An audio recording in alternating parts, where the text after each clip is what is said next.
প্রিয় সাংবাদিক ভাইরা, আমি নাসিমা খাতুন স্বামী মোহাম্মদ রিজাউল ইসলাম, গ্রাম কৃষ্ণনগর, ডাকঘর গোপনাথপুর, উপজেলা কালীগঞ্জ, জেলা সাতক্ষীরা।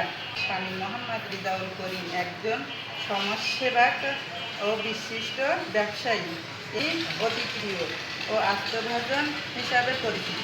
কিন্তু ১ নম্বর কৃষ্ণনগর ইউনিয়ন পরিষদ চেয়ারম্যান KM মোশাররফ হোসেন বিগত 2018 সালে সন্ত্রাসীদের গুলিতে নিহত হওয়ার পর থেকে চেয়ারম্যানের কন্যা মোসাম্মদ সাফিয়া পারভীন বর্তমান কৃষ্ণনগর ইউনিয়ন পরিষদের চেয়ারম্যান। তার পিতা মৃত হওয়ার পর থেকে আমার স্বামী মোহাম্মদ রিজাউল ইসলাম আমাদের পুরো পরিবারের সন্দেহ করে বিভিন্ন সময়ে আমাদের উপর আনুমানিক নির্যাতন চালিয়ে আসছে।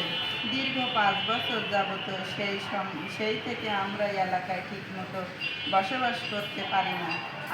আমরা সবাই স্ত্রী সন্তান নিয়ে এলাকা ছাড়া। বিনা কারণে সন্দেহ বশবর্তী হয়ে সাফিয়া পারভীন তার গুন্ডা বাহিত এবং অর্থের জোরে আমাদের এভাবে হয়রানি করে চলছে।